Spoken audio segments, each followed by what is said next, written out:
Mi hijo, mi Mateo, arrojó mi trabajo al suelo y lo llamó harapo inútil. Eso fue lo que dijo, harapo inútil. La palabra quedó en el aire, pesada, cortante, más afilada que cualquier cuchillo. El sonido del zarape al golpear la tierra apisonada del taller, aquel sonido seco, triste, ahogó sus gritos.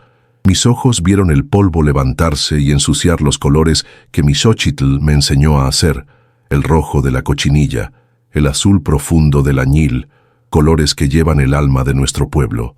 Un hombre de 80 años, como yo, ya ha visto de todo en esta vida, ya ha sentido el cuerpo doler de sol a sol, ya ha enterrado a la mujer que amaba.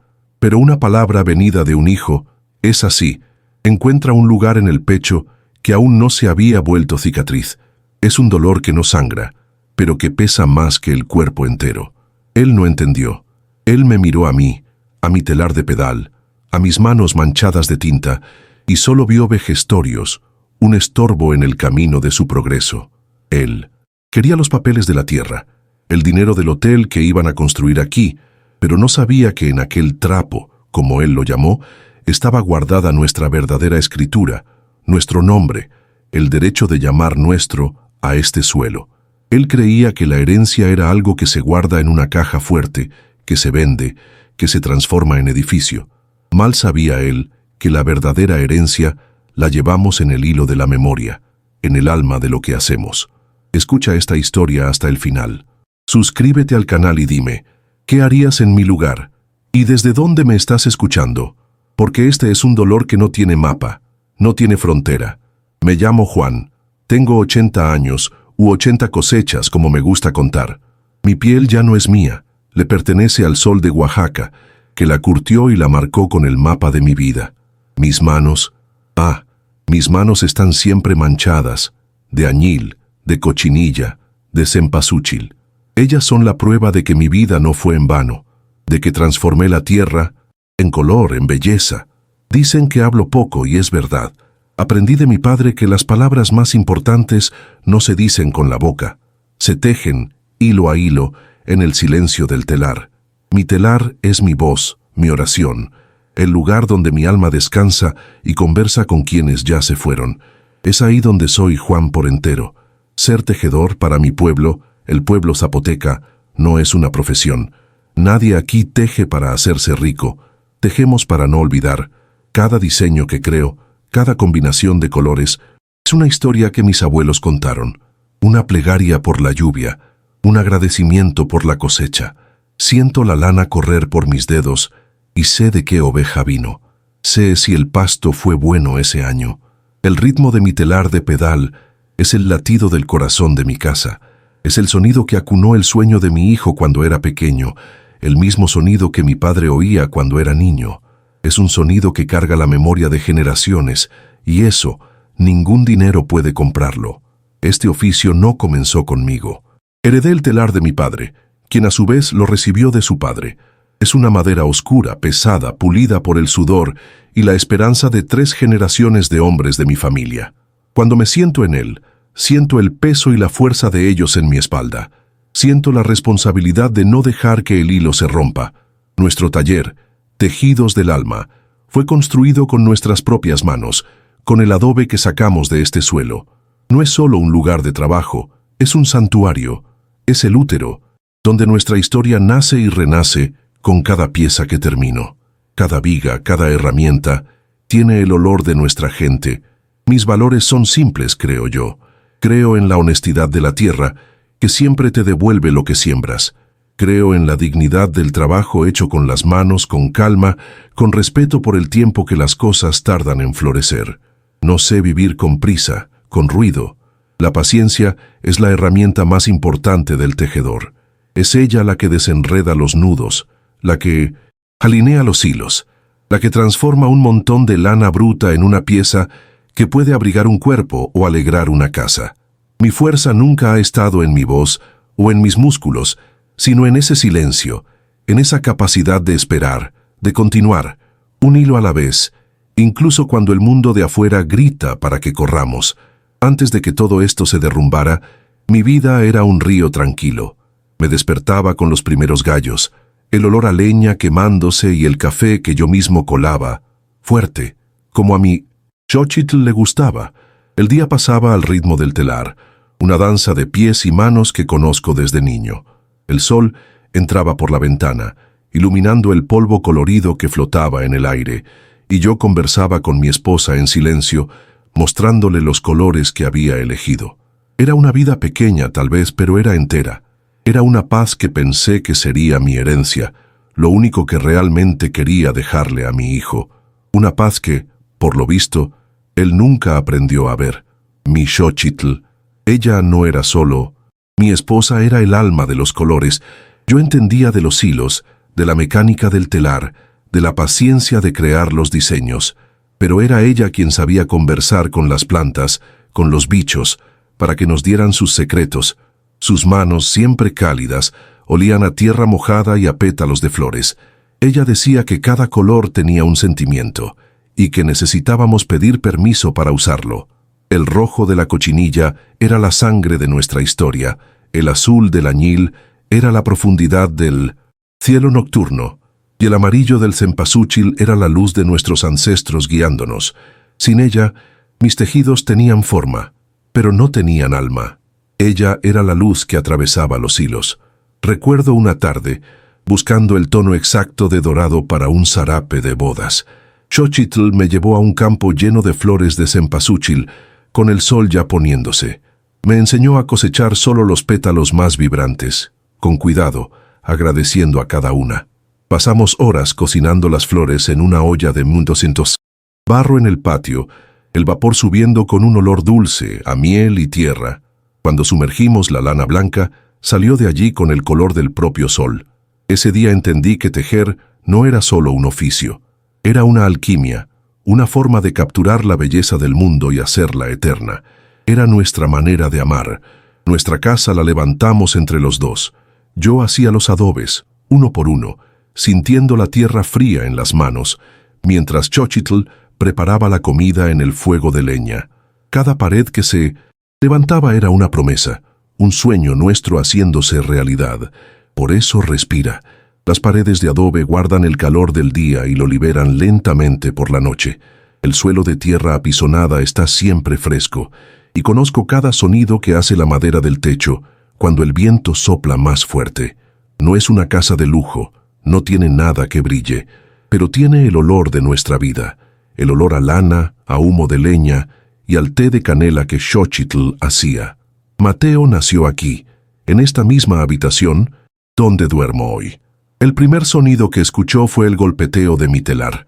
Creció en medio de los ovillos de lana de colores. Eran sus juguetes.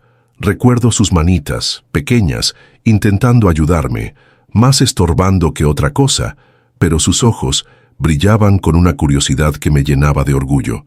Se sentaba en el suelo, a mis pies, y pasaba horas viéndome trabajar, quieto, como si entendiera la liturgia de aquel movimiento, de aquella danza de hilos que se cruzaban para crear algo nuevo. Él era parte de aquel mundo, el hilo más nuevo y más brillante de nuestro tejido familiar. Cuando tenía unos 7 años, su madre lo llevó a recolectar cochinilla en los cactus. Volvió con los dedos todos manchados de un rojo tan vivo que parecía una pintura. Me mostró las manos, riendo, encontrando mágico que un bicho tan pequeño pudiera guardar un color tan fuerte. Ese día, me preguntó si algún día él también sabría hacer aquello. Y yo, con el pecho lleno de esperanza, le dije que sí, que aprendería a tejer su propia historia, con los colores que él mismo eligiera. Realmente creí que seguiría nuestros pasos, que su corazón estaba atado a esta tierra, a este oficio, como el mío. Pero el mundo de afuera llama, y uno, en su inocencia, cree que les está dando alas a los hijos para que vuelen más cerca del sol. Cuando Mateo quiso ir a estudiar administración a la Ciudad de México, juntamos cada centavo. Xochitl vendió algunas de las piezas más hermosas que jamás hicimos. Queríamos que tuviera las oportunidades que no tuvimos. El día que se fue, la casa se sintió demasiado grande, demasiado silenciosa. El sonido del telar parecía resonar en el vacío. Sentía orgullo, claro que lo sentía, pero muy adentro, un miedo frío me decía que tal vez no encontraría el camino de vuelta a casa. Y entonces Xochitl enfermó. Fue como si los colores del mundo se fueran destiñendo poco a poco. Partió una mañana de cielo claro, en silencio, como siempre vivió. El telar estuvo parado por meses. No tenía el valor de tocar los hilos porque todos me recordaban a ella. Fue el dolor más profundo. Recomencé a tejer para no enloquecer de añoranza, para sentir que ella todavía estaba allí, guiándome. Cada pieza que hacía era una carta para ella, una forma de decirle que no había olvidado nada de lo que me enseñó, especialmente sobre el alma de los colores. El taller se convirtió en mi refugio y en mi altar. Cuando Mateo regresó, ya graduado, no era más mi niño. La ropa era diferente. La forma de hablar era rápida, impaciente. Caminaba por nuestra casa de adobe como si estuviera visitando un museo de una civilización antigua. Miraba mi telar, mis manos, y yo veía lástima en sus ojos. Hablaba de optimizar la producción, alcanzar nuevos mercados, crear una marca. Palabras frías, sin vida, que no combinaban con el olor a tierra y flor de nuestro taller. Quería transformar nuestro santuario en una fábrica, y mi corazón se encogía con cada nueva idea que traía. Sus visitas se convirtieron en un tormento. Ya no preguntaba por las historias de los diseños. No le importaba si el color venía de la corteza de un árbol o de una flor. Solo veía el tiempo que yo perdía con los métodos tradicionales. «Papá, usted podría hacer 10 de estos al día con una máquina», decía, señalando un tapete que me llevó un mes tejer. Él no entendía que el valor no estaba en la cantidad, sino en el tiempo, en la vida que yo dejaba en cada hilo. El ritmo de mi telar, que antes lo calmaba, ahora parecía irritarlo, como un recordatorio de un pasado que quería demoler, y así nos fuimos distanciando, viviendo en la misma tierra, pero en mundos diferentes. Yo, en mi silencio, continuaba tejiendo, creyendo que la belleza y la verdad de mi trabajo en algún momento tocarían su corazón. Él en su prisa continuaba calculando, midiendo, planeando un futuro donde no había lugar para el telar, ni para la memoria de Xochitl, ni para el viejo padre. El amor todavía estaba allí, sé que estaba, en algún lugar, pero estaba sepultado bajo una montaña de ambición e incomprensión, y yo sentía, como un hilo a punto de romperse, que algo terrible estaba por suceder. Aquel día comenzó como todos los otros. El sol entraba por la rendija de la ventana, cortando el aire polvoriento del taller con un haz de luz dorada. Estaba en mi telar, las manos y los pies moviéndose en una danza que ya no necesita pensamiento. Tejía el zarape más importante, aquel que solo se hace una vez por generación, con los diseños sagrados que mi Xochitl guardaba en la memoria. El ritmo del telar era constante, y me sentía en paz, como si estuviera conversando con ella, con mi padre, con todos los que vinieron antes que yo. El mundo de afuera, con su ruido y su prisa, no existía. Solo existía el hilo, el color y la historia que estaban haciendo. Fue el sonido de un coche lo que rompió el encanto. Un sonido extraño, de motor potente, diferente de las camionetas viejas que suelen pasar por aquí. El polvo que levantó en el camino de tierra tardó en asentarse. La puerta del taller se abrió y era Mateo, pero no estaba solo. Traía con él a un hombre de zapatos brillantes que parecían ofendidos de pisar mi suelo de tierra apisonada. El hombre miraba todo con una curiosidad fría, como quien visita las ruinas de un pueblo olvidado. El aire de mi taller, que siempre fue sagrado, de repente pareció invadido, profanado. Detuve el telar. El silencio que se hizo fue pesado, agorero. Mateo ni siquiera me saludó. «Bien». Abrió una carpeta sobre mi mesa de trabajo, esparciendo unos papeles grandes, llenos de líneas y números que no tenían sentido para mí. Comenzó a hablar, rápido, usando aquellas palabras suyas: emprendimiento, rentabilidad, potencial turístico. Señalaba los dibujos mostrando dónde estaría el hotel, la piscina, el restaurante con temática artesanal. La ironía de esa palabra me golpeó como un puñetazo. Hablaba de mi hogar como si fuera un terreno baldío y de mi vida como si fuera un detalle decorativo para su gran proyecto. No me miraba a mí, sino al hombre de zapatos brillantes, como un actor en un escenario. Yo no miré los papeles. Seguí mirando a mi hijo, o al extraño que usaba su rostro. Dejé que terminara su presentación. El silencio volvió aún más denso. El hombre de la ciudad me miraba, esperando una respuesta, una negociación tal vez. Mateo me miraba con impaciencia, con la certeza de que la lógica de sus números era la única verdad posible. Simplemente desvié la mirada de él, volví mis ojos a mi telar, al hilo interrumpido del zarape sagrado, y dije, con toda la calma que aún me quedaba en el pecho, no. La palabra fue baja, pero resonó en el taller como un trueno. Aquella única palabra deshizo el hechizo. La sonrisa del inversor se marchitó. El rostro de Mateo se transformó.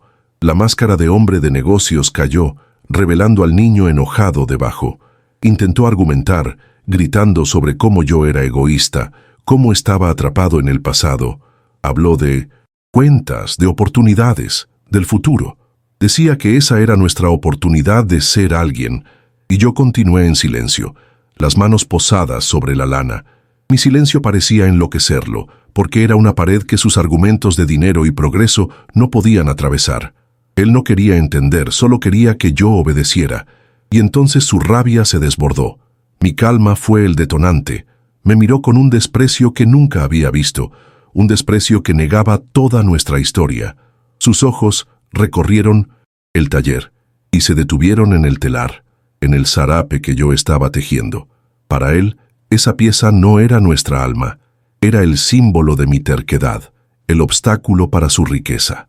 En un impulso de furia, caminó hacia el telar, y con una violencia que me heló la sangre, agarró el tejido con ambas manos, arrancándolo de los hilos que lo sostenían. Oí el sonido de algunas fibras rompiéndose, un sonido agudo, de algo vivo siendo herido. Sostuvo el zarape en el aire, balanceándolo frente a mi rostro, como si fuera la prueba de mi locura. Los colores de Xochitl, los diseños de nuestros antepasados, todo aquello balanceándose en las manos de un hijo ciego por la codicia. Me faltó el aire. Era como si estuviera sosteniendo un pedazo de mi propio cuerpo, un pedazo de mi memoria, y amenazando con destruirlo. El hombre de la ciudad dio un paso atrás, asustado, dándose cuenta de que aquello ya no era una negociación. Era la ruptura de algo mucho más antiguo y profundo. Era un sacrilegio, y entonces lo arrojó al suelo, con toda su fuerza.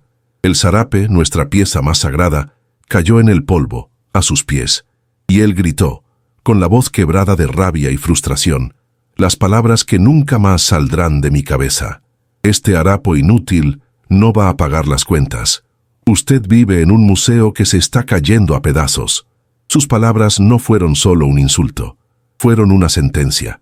No estaba solo rechazando mi trabajo, se estaba rechazando a sí mismo, a su sangre, a su historia. Estaba pisando la tumba de su madre, la memoria de sus abuelos. No oí nada más después de eso. No oí la puerta cerrarse de golpe, no oí el coche partir y llevarse a mi hijo y su progreso. Mi mundo se había quedado mudo. Mis ojos estaban fijos en aquel pedazo de lana colorida, sucio de tierra, caído y humillado en el suelo de mi propia casa, un harapo inútil. En ese momento, sentí el peso de mis 80 años. Sentí el cansancio de una vida entera de trabajo, de amor, de sacrificio, reducido a polvo por aquel gesto, por aquellas palabras. El dolor era un agujero frío y oscuro dentro de mí, y no había hilo en el mundo que pudiera remendarlo. Me quedé allí, sentado en el banco del telar, por un tiempo que no sé medir. El sol cambió de lugar en la ventana, y la franja de luz que antes iluminaba mi trabajo, ahora tocaba el lugar vacío donde el zarape había sido arrojado. El ruido del coche de mi hijo ya se había perdido en la distancia, pero el eco de sus palabras seguía rebotando dentro de mi cabeza. Harapo inútil. No sentía rabia. La rabia es un fuego que quema y pasa. Lo que sentía era un frío, un vacío helado que se instaló en mi pecho, un lugar donde antes había orgullo y esperanza. El taller, mi santuario, se había convertido en un lugar de luto, y el silencio era la mortaja. Finalmente mis piernas obedecieron. Me levanté despacio, cada articulación de mi cuerpo protestando, no por la edad, sino por el peso de aquel momento.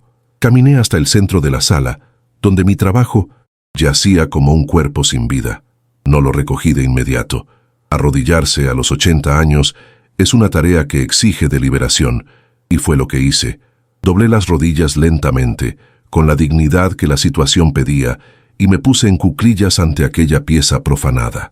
El olor a polvo subió, mezclado con el olor familiar de la lana teñida. Era el olor de mi vida, ahora sucio, humillado. Mis manos temblaron un poco cuando lo tocaron. Estaba frío, como si la tierra le hubiera robado todo el calor. Lo levanté con un cuidado que creo que nunca antes tuve, como si cualquier movimiento brusco pudiera romper lo que quedaba de su alma. Lo sostuve contra mi pecho, y por un instante cerré los ojos.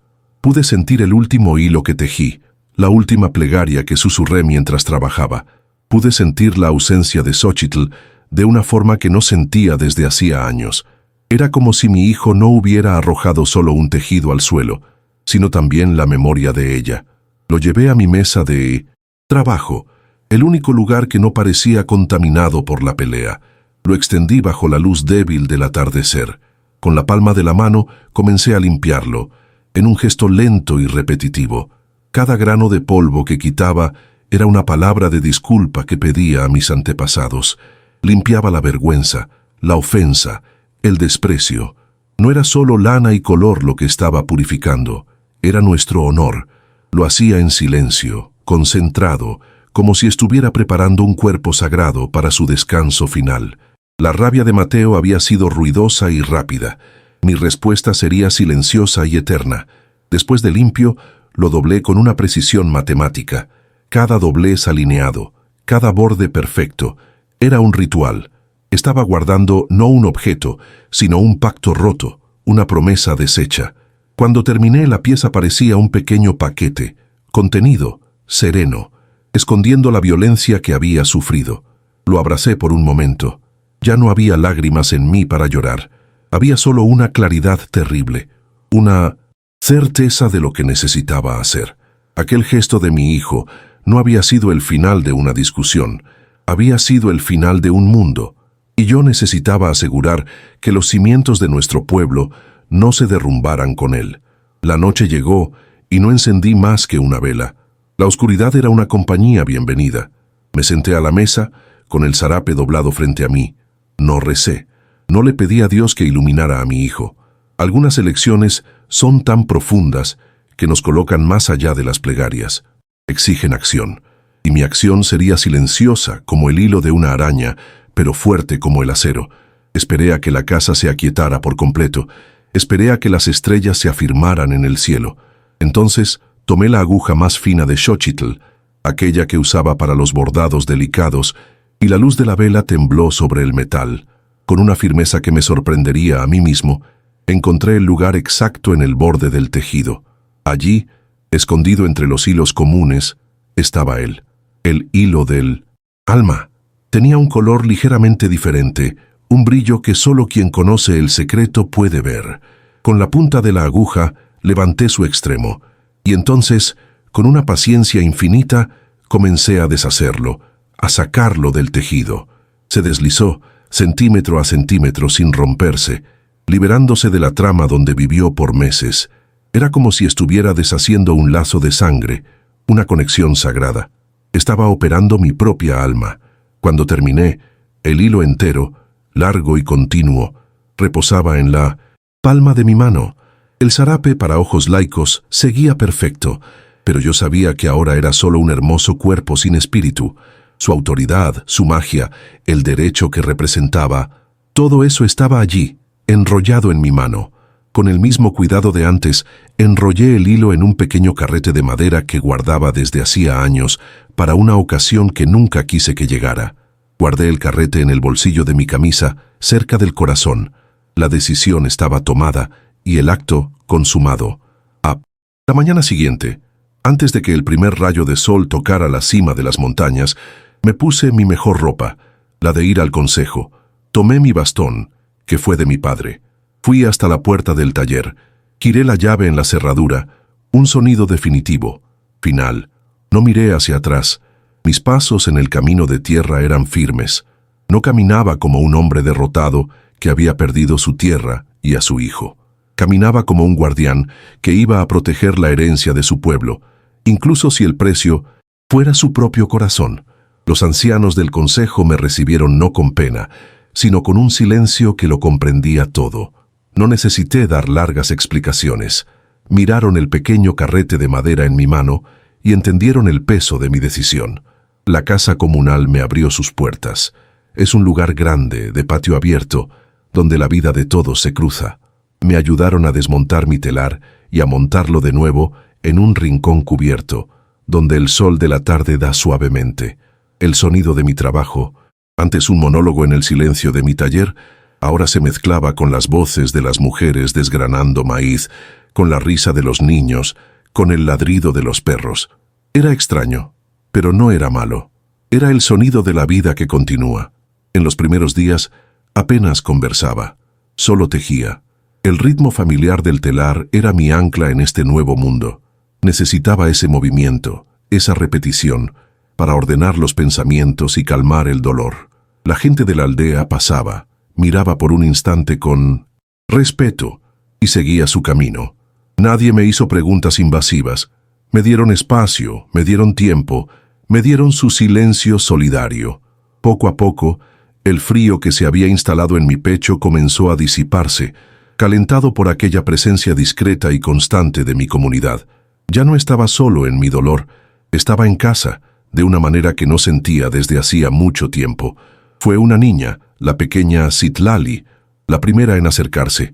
Tenía unos 6 años, ojos curiosos como 2 jabuticabas, brillantes. No decía nada, simplemente se sentaba en un escalón cerca de mi telar y se quedaba allí, por horas, viendo los diseños formarse. Al día siguiente, trajo a un amigo, y luego a otro. En una semana, tenía una pequeña audiencia de niños que en silencio asistían a la danza de mis pies en los pedales y de mis manos en los hilos. No querían nada, no pedían nada, solo observaban, con una concentración que la mayoría de los adultos ya ha perdido, y en aquellas miradas atentas, una semilla comenzó a brotar en mí. Una mañana, en lugar de comenzar mi propio trabajo, las miré y tomé un puñado de lana cruda, todavía con olor a oveja. La extendí en su dirección. Las manitas se estiraron, tímidas. Les mostré cómo se limpia, cómo se carda la lana para alinear las fibras, transformando un enredo áspero en una nube suave y lista para ser hilada. Mis manos, viejas y manchadas, se movían despacio, mostrando el gesto, el cuidado. No estaba solo enseñando una técnica, les estaba entregando el comienzo de toda la historia, el primer secreto. La palabra inútil de mi hijo parecía un eco lejano, de un idioma que ya no entendía. En los días siguientes, mis clases continuaron. Llevé a los niños afuera, a los campos. Les mostré el musgo que da un verde suave, la corteza del nogal que tiñe de un marrón profundo, las flores de cempasúchil que guardan el sol. Corrían, reían, llenaban sus pequeñas cestas con tesoros que antes pisaban sin ver. Estaba reabriéndoles los ojos a la magia que habita en las cosas simples, a la generosidad de nuestra tierra. Estaba enseñando que nuestro mayor tesoro no está en venta, porque nace del suelo, gratis, para quien tiene ojos para ver y manos dispuestas a trabajar con gratitud. La hora de teñir la lana era una fiesta. Encendíamos una hoguera en el patio, y los niños se sentaban alrededor del gran caldero de barro, los rostros iluminados por el fuego y la expectativa. Contaba las historias de cada color mientras la lana se sumergía en el agua, coloreada. Decía que el azul del añil era el manto de la noche que nos protege y que el rojo de la cochinilla era la fuerza del corazón de nuestro pueblo. Escuchaban, encantados. Ya no estaba solo tiñendo lana, estaba tiñendo su imaginación, plantando las semillas de nuestra identidad en sus corazones fértiles, para que nadie nunca más pudiera llamarlas inútiles. Pronto, los niños de la aldea comenzaron a llamarme Abuelo Juan. El rincón del patio donde estaba mi telar se convirtió en el lugar más concurrido de la casa comunal. Los otros ancianos, viendo la alegría de aquello, construyeron pequeños telares, simples, de su tamaño, y el sonido de mi viejo telar ganó la compañía del sonido torpe y entusiasta de los pequeños aprendices. Había errores, hilos rotos, diseños chuecos, pero había sobre todo vida, había risas, había continuidad. El dolor de mi pérdida personal comenzó a transformarse en un sentimiento de ganancia colectiva. El trabajo de toda una vida, que mi hijo llamó Harapo, ahora era la luz en los ojos de aquellos niños. Entendí entonces que mi verdadero oficio no era ser dueño de un taller, sino ser un guardián de la memoria. Y esa memoria no podía pertenecer a una sola persona, a una sola familia. Pertenecía a todos. Mi valor no estaba en la tierra que poseía, sino en el conocimiento que podía compartir. Al enseñar, me curaba. Cada nudo que ayudaba a un niño a desatar era un nudo que se deshacía dentro de mí. Mi recomienzo no fue grandioso, fue modesto, tejido con los hilos de lo cotidiano, en el patio de una casa que pertenecía a todos, pero allí, rodeado de niños, viendo sus manos pequeñas y torpes aprender el lenguaje de los hilos, encontré un propósito mayor que cualquier herencia material. Estaba garantizando que el hilo del alma de nuestro pueblo nunca más sería propiedad de un solo hombre, vulnerable a la codicia o al desprecio. Lo estaba tejiendo en el corazón de la próxima generación, donde estaría seguro para siempre. Y esa era una riqueza que Mateo, con todo su dinero, jamás podría soñar con tener. Las noticias en nuestra aldea viajan más rápido que el viento. No necesité que nadie viniera a contármelo. Lo oí en los susurros, en las conversaciones que enmudecían cuando yo pasaba. Oí que el negocio de mi hijo con el hombre de la ciudad se había hecho polvo, que los papeles que tenía, tan importantes, no valían nada ante las leyes de nuestra comunidad. La tierra, nuestra tierra, no podía ser vendida. No nos pertenece. Nosotros le pertenecemos a ella. Continué en mi telar. El ritmo de mis pies y de mis manos no se alteró. No sentí alegría, ni una pizca de venganza. Sentí apenas el peso sordo de la tristeza, la confirmación de una lección que mi hijo se negó a aprender. Nuestra ley no está escrita en papel membretado ni guardada en cajones de acero. Se teje en la memoria, pasada de padre a hijo y guardada por el consejo de ancianos. Es la ley de los usos y costumbres. La tierra fue confiada a mi familia hace muchas generaciones, con una condición: que mantuviéramos viva la llama de nuestro arte. El tejido no era solo nuestro sustento, era nuestro deber, nuestro alquiler sagrado pagado a la comunidad y a nuestros antepasados. El verdadero título de propiedad era el conocimiento, la habilidad, el respeto. Y la prueba final, la llave de todo, era el zarape generacional, con el hilo del alma intacto. Mi hijo, con toda su educación, no sabía leer la única escritura que importaba. El consejo de ancianos, en su sabiduría, no le cerró la puerta en la cara. Lo supe después. Le ofrecieron un camino de regreso. Le dijeron que la sangre le daba el derecho de pedir, pero que solo el espíritu le daría el derecho de heredar. Si quería el derecho de uso de esa tierra, que probara ser el heredero legítimo de la tradición que la sustenta. Y la prueba era una sola: presentar el zarape que yo estaba tejiendo, el símbolo de la continuidad de nuestro linaje espiritual. No pidieron dinero ni documentos. Pidieron que presentara su alma. Y su alma, en ese momento, estaba en el harapo inútil que él mismo había condenado y profanado. Pasaron algunas semanas. La vida en el patio de la casa comunal seguía su curso, cada vez más colorida por los pequeños telares de los niños. Le estaba enseñando al pequeño Tona, un niño de manos ágiles, cómo pasar la lanzadera sin enredar los hilos, cuando una sombra cubrió su trabajo. Levanté los ojos. Era Mateo. Estaba parado en la entrada del patio, solo. Parecía más delgado, los hombros caídos. La arrogancia había desaparecido de su rostro, dando lugar a una expresión de cansancio y desesperación. La ropa de la ciudad parecía un disfraz mal ajustado en aquel ambiente de tierra apisonada, hilos de lana y olor a hoguera. Era un extraño allí. El sonido de las risas y las conversaciones murió. Los niños detuvieron lo que estaban haciendo, y más de 20 pares de ojos curiosos se volvieron hacia el hombre que había llegado. El silencio era pesado, acusador. Mateo me miró, pero su mirada parecía perdida. No veía solo a su padre, un viejo al que intentó engañar. Veía al abuelo Juan, el maestro, rodeado de sus aprendices, de un futuro que había despreciado. La dinámica de poder se había invertido de forma brutal. En el silencio de mi antiguo taller, él era el rey. Allí, en el corazón de la comunidad, no era nada. Y yo solo lo observé, esperando. Dio algunos pasos vacilantes hacia adentro del patio. Pude ver la lucha en su rostro, el orgullo guerreando contra la necesidad. No vino a pedir perdón. Creo que esa palabra ya ni existe en el vocabulario que aprendió en la ciudad. Vino como siempre venía, a resolver un problema, a conseguir lo que quería. Su voz, cuando finalmente salió, era baja, ronca. «Papá», dijo, y la palabra sonó extraña, oxidada. Yo necesito el zarape. El consejo lo exigieron. Es la única manera de registrar la tierra.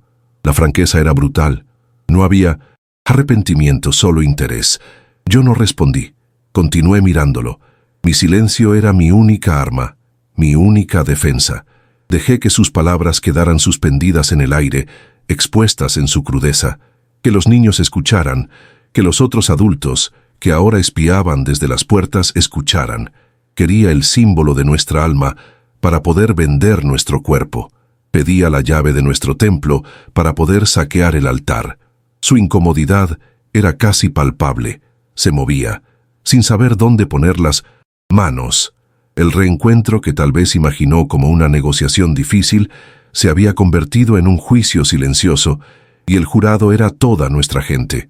Miré el rostro de mi hijo, el rostro que conocía desde su primer día de vida, y por primera vez vi a un hombre perdido. Detrás de la prisa, de la necesidad, vi al niño asustado, que cambió su suelo firme por un camino de arenas movedizas, y ahora se ahogaba. No pedía ayuda, exigía un salvavidas, pero el salvavidas que quería estaba hecho de la madera de nuestra alma, y yo no sabía si podía entregárselo. Mi dolor de padre quería abrazarlo, salvarlo a cualquier costo, pero mi honor de guardián, mi promesa a Xochitl y a mis antepasados, me mantenía firme en mi lugar. «Es mi derecho», dijo, la voz subiendo un tono, la frustración filtrándose por sus ojos. «Esa tierra es de nuestros abuelos, es mía por herencia». Señalaba el suelo, pero seguía sin verlo. A mi lado, sobre un banquito bajo, estaba el zarape doblado, limpio, sereno. Parecía dormir, ajeno a la disputa que causaba. Su belleza era una trampa. Su apariencia de perfección era la mentira que yo podría contar. La verdad, el pequeño hilo que contenía todo el poder, estaba en mi bolsillo, un secreto enrollado en madera, pulsando contra mi piel, un secreto que podría salvar el negocio de mi hijo, pero condenar su espíritu. El dilema se me presentó, claro como el sol de mediodía. Podría entregarle el zarape. Él lo llevaría al consejo, engañaría a los ancianos y conseguiría su derecho de uso de la tierra para entonces venderlo al primero que apareciera. Estaría mintiéndole a mi gente, usando nuestra tradición más sagrada como herramienta para su codicia. Sería una traición silenciosa, pero definitiva. A cambio, tal vez tendría a mi hijo de vuelta, aplacado, satisfecho. ¿Pero qué hijo tendría? Un extraño, victorioso en su deshonra. ¿Y qué padre sería yo? Un cómplice. O podría negarme. Podría contarle la verdad, mostrarle el hilo en mi mano y decirle que el zarape no era más que un bello manto, un cuerpo sin alma. Esto lo forzaría a confrontar la profundidad de su error, a entender que la herencia debe ser merecida, no solo recibida. Pero, ¿a qué precio? Su desesperación podría transformarse en odio eterno. Lo perdería para siempre, para aquel mundo de cemento y números, sin ninguna posibilidad de regreso. ¿Qué es más importante? ¿Intentar salvar el alma de un hijo, aun arriesgándome a perderlo, o mantener su cuerpo cerca, sabiendo que su alma ya se ha ido? Recordé a Xochitl una vez, remendando un tejido antiguo. Me dijo que un hilo roto nunca desaparece. Aunque lo remiendes, el nudo siempre estará allí, un pequeño callo recordando la herida.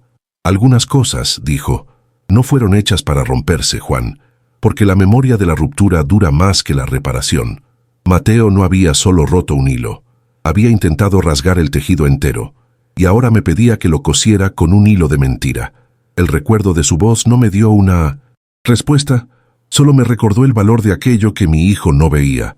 No le dije nada, mis ojos se mantuvieron en los suyos, pero mis manos comenzaron a moverse. Lentamente, me volví hacia la pequeña hoguera que manteníamos encendida en el patio. El agua en una tetera de barro estaba caliente. Tomé 2 tazas de cerámica, las que yo mismo hice hace muchos años. Con gestos lentos, casi ceremoniales, comencé a preparar un café. El polvo, molido al momento, soltó su olor fuerte en el aire tenso. Mateo me miraba confundido. Esperaba gritos, acusaciones o rendición. No esperaba la normalidad de un café siendo colado en medio de la ruina de su vida. El pequeño ritual era mi única defensa, mi espacio de silencio para pensar. Mientras el agua oscura pasaba por el colador de tela, la verdad se volvió simple dentro de mí. La verdadera herencia no era esa tierra, ni la casa, ni siquiera el zarape. La verdadera herencia era el conocimiento, la historia que manteníamos viva. Era la luz en los ojos de los niños aprendiendo a tejer. Era el olor de los tintes naturales. Era el ritmo del telar. Era algo que no podía ser comprado ni vendido. Mi hijo quería heredar la olla de oro, pero no le importaba el arco iris que la indicaba. Y una olla de oro, sin la magia del arco iris, es solo un metal frío y sin vida. Terminé de colar el café. El vapor subía de las 2 tazas. Tomé una para mí. La otra quedó sobre la mesita, entre él y yo. Mi mano entró en el bolsillo de la camisa y mis dedos tocaron el carrete con el hilo del alma. El poder de engañar o de enseñar estaba allí, escondido en mi palma. Levanté mis ojos hacia Mateo, que esperaba, tenso, por una palabra, por un gesto, y lo que haría a continuación, ni yo mismo lo sabía con certeza. ¿Esta historia tuvo sentido para ti también? Cuéntame, ¿qué harías en mi lugar? ¿Entregarías el zarape, la cáscara vacía, o guardarías el alma de nuestra gente? A veces, pienso que para que un hijo aprenda el valor de sus raíces, primero, necesita sentir el suelo temblar bajo sus pies, descubrir que está en suelo sagrado, pero completamente desprotegido. Uno intenta construir un camino de piedras para ellos, pero quizás solo aprenden a valorar el camino después de andar un buen trecho descalzos, sintiendo las espinas, el barro, la dureza de la tierra que pensaban que les pertenecía. La herencia quizás no sea el camino hecho, sino la fuerza para construirlo. ¿Has vivido algo parecido? Dime, ¿tú habrías perdonado?